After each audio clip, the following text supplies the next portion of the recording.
Flight crew passengers, welcome to Lena Redefined, where faith aligns, inspiration shines, and we explore the world one place at a time. Thank you all so much for hopping on Faith Flight 002. Please make sure to like, comment, and subscribe to my YouTube channel because today we're flying into 15 questions that I have been asked as a frequent solo traveler. So make sure y'all grab those passports, find your seats, and fasten your seatbelts because this plane has been cleared for takeoff.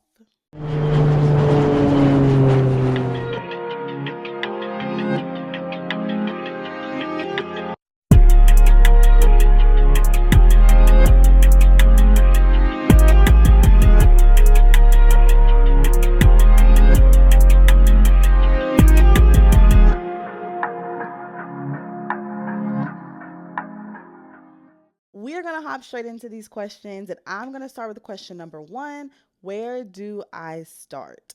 So this is one that is really big because some people get very overwhelmed when it comes to planning trips, and so they just don't even do it at all. So I would say I would start with picking the location. Where do you want to go and when do you want to go? Right? So we're kind of going to work backwards. So we're going to find the location. Then you're going to think, when is the best time for me to book that flight? The time periods are different when you can get the best deals on flights, depending on if you're going domestic traveling or international traveling. So then do that. And then once you figure out when to book your flight, then you can start looking at hotels. And then after that, you can go through building up your itinerary. Some people like to do their itinerary before. Some people are spontaneous and they like to just go and their itinerary is built while they're there. So that is my advice on where to start. Let's go into question number 2. How do I choose which places to travel to? Honestly, it's where you want to go. Whatever you're looking for in this world, it's there. I promise it's there. It is there. So whatever you're looking for, do your research, look on TikTok, look on Google, look on Instagram, and I promise you will find a place that you really want to go. And then you need to research that place because not all places, especially if you're solo traveling as a woman or solo traveling as a man, are safe for us to go. So make sure that you're researching, make sure that you are safe whenever you're picking those locations. And honestly, do your research, y'all. You have to do your research on these places before you go. So let's get into question number 3. How do you plan for your trips? So now y'all are asking me personally how I plan, and I'm just going to give y'all an example of whenever I went to London and Paris, which was my first solo trip. And basically, I started with, like I told you all, picking my location. I knew that I wanted to go to London. I did not know I was going to Paris when I knew I was going to London, if that makes sense. So I originally planned my trip only to go to London, right? So I thought, when is the best time to book my flight for an international trip to London? Did my research. The best time to book that flight was about 3 months ahead of time. So around December is when I booked my flight, and I went in February. Once I booked my flight, I started looking for hotels. So London was kind of an experimental trip, and I honestly love the way that I set out my London trip. I actually stayed in 3 different hotels in London because if you've ever been, it's super big. So I wanted to stay in different parts of London. So I looked at those hotels. I found hotels near places that I wanted to go in London. So I stayed in those 3 hotels. And then that's when I was researching. Told y'all to do your research.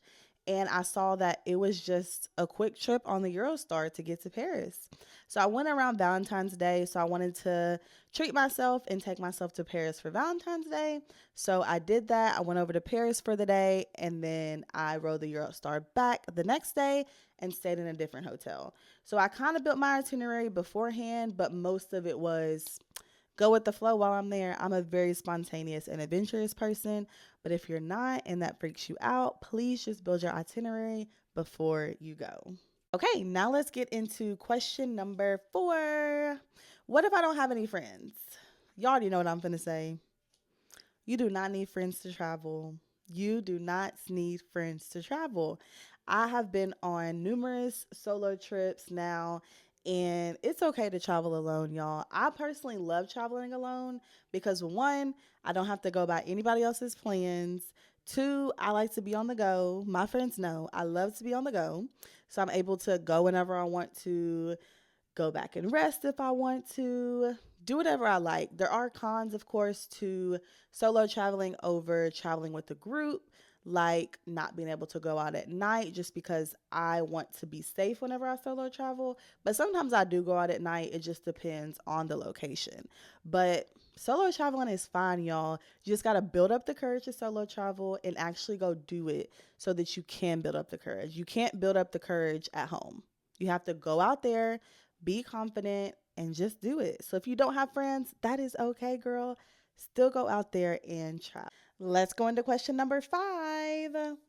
How am I able to travel so frequently? The best answer I have for that is God, y'all, because I really don't even know myself. I really don't even know myself. God has just blessed me to be in circumstances where I am able to travel just because y'all know God will give you the desires of your heart if they are aligned with Him. And He has given me these desires and He has allowed me to see them through. So, that is really my answer. You still also have to budget your money well. Um, that's all I got for y'all really on that one. I'm so sorry that I don't have more for y'all, but that's my answer. God did, literally. Let's get into question number 6. How do I meet people when I travel? So, anybody that knows me knows I can literally talk to a wall. I am a social butterfly and I really just gravitate towards people. So, for instance, when I went to Tulum last year, I met a couple there and they were really, really nice. And I did like an all day excursion and they were there too. So we just like sparked up a conversation. And then the rest of the time, I was just hanging out with them. Y'all know my phone fell in the water. And so my camera was blurry. They took my pictures for me. So there's perks of making those friends, y'all, because I would not have my Tulum pictures if it was not for them. So, period. Shout out to them. Whenever I went to Europe, I was there with an English summer camp, so I made friends that way. Whenever I was in London and Paris, I made a couple of friends. Actually, in Paris, I made a really good friend on TikTok. So be safe when it comes to making friends on TikTok, but I did make a friend on TikTok and I love her. Shout out to Mahal, period. All right, let's go into question number 7. Do you pack heavy or light?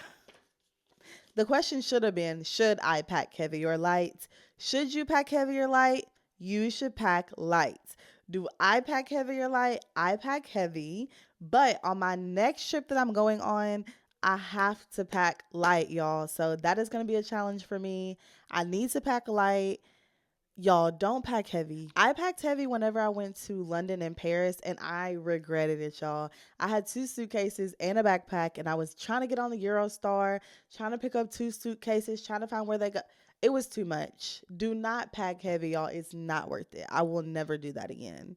So whenever I went to Europe again last year, I packed lighter, but not as light as I should have. So my next trip, my goal is to pack light. You do not want all that luggage lugging around, y'all. I promise you will not. It's not worth it. It is not worth it. Okay, let's get into question number 8. When is the best time to book a trip? So that depends on where you want to go.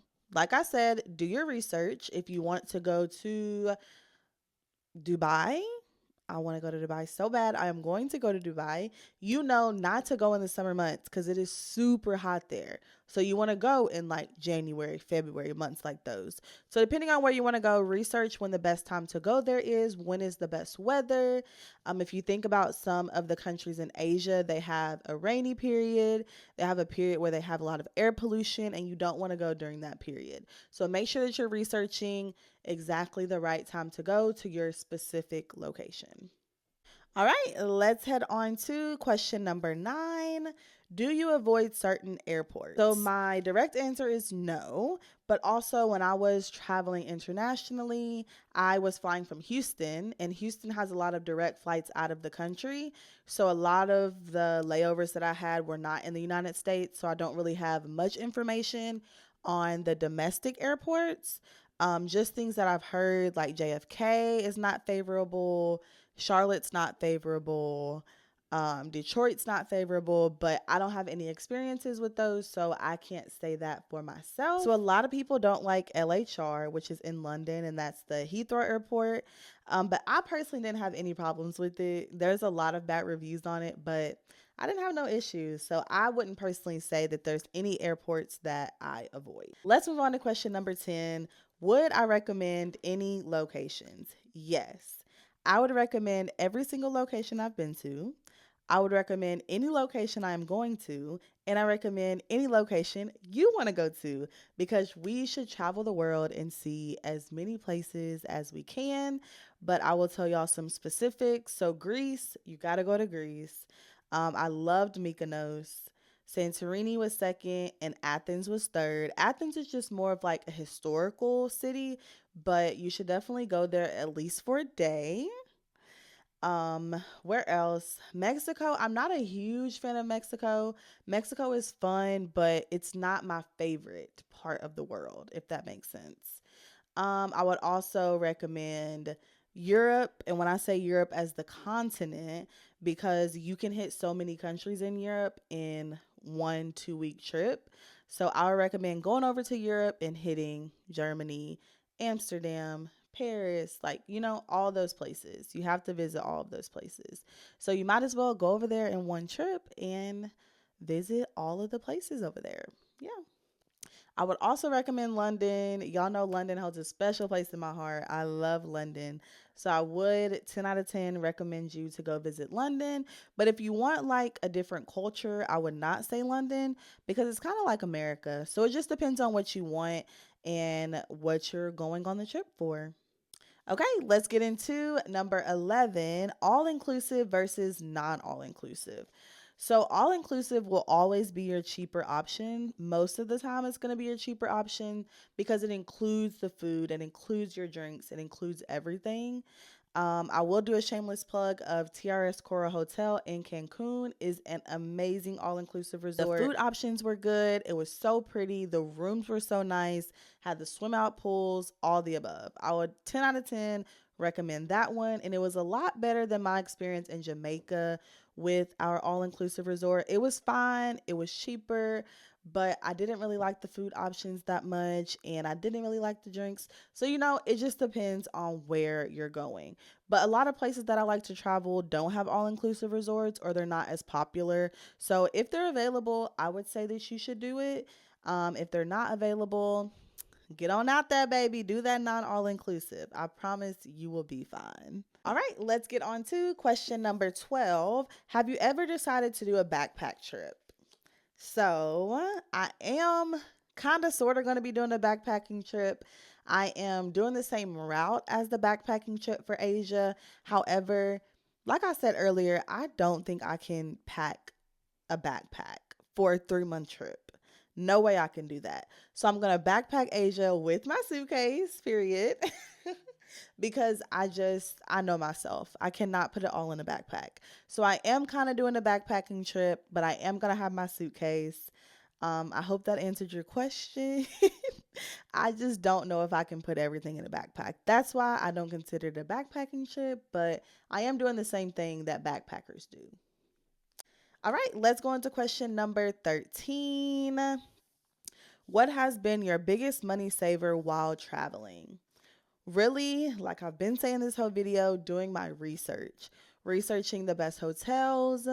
I'm not that great at saving money when I'm traveling, but little things like hotels and getting deals with your flights and hotels. So, for instance, I use Expedia. So, whenever you get flights in certain places, you'll get discounts on those hotels. So, that's been a big money saver for me. Knowing when to book your flights has been a big money saver for me. Getting a travel credit card, paying that off as soon as I charge something to that card, getting those points on that travel card, and plus getting the points from the airline. That has been a big money saver as well. So those are like some of my top money savers. I may make a separate video on money savers for my traveling. So question number 14, I'm going to put these two questions together. Was your first solo trip nerve-wracking and are you scared when you solo travel? So my answer to both of those are no. The thought of it before I went to London was a little bit nerve wracking, but once I got there, I was like, literally nobody's worried about you. If you actually do your research, you know that America is not the safest country. I'll just put it that way. So you can look that up on your own to see those statistics, see what are and are not allowed in a lot of these other countries that we do allow in America. So I was not scared once I got there. And make sure you go to a place that is safe, especially for your first solo travel trip, so that you can build your confidence, so that you won't be scared. And then once you get past that first solo trip, you're gonna be good to go. You're gonna be like, where are we going next? And you're not gonna need no friends to go with you. So I love that for me. I'm loving that for you. Manifesting that you will be confident and brave on your first solo travel trip. All right, and last question, which are along those same lines. Question number 15. You're not afraid of being out in a new environment alone. Honestly, y'all, I thrive in new environments. I love new things. I love new environments. I love moving. I love being in spaces where I may be a minority. I love learning about new cultures. Those things speak to my spirit so much that I have so much fun being in environments that are foreign. So, me personally, I have no problem being in new environments. I love them. I love to learn from them, grow from them. And that's what I got to say, y'all. Thank you for tuning in. We've landed safely, but the adventure is never over. Please gather your belongings, check your overhead bins, and don't forget to like, comment, and subscribe before exiting the aircraft. Always remember, keep exploring, keep learning, and keep your passports ready. See you on the next flight.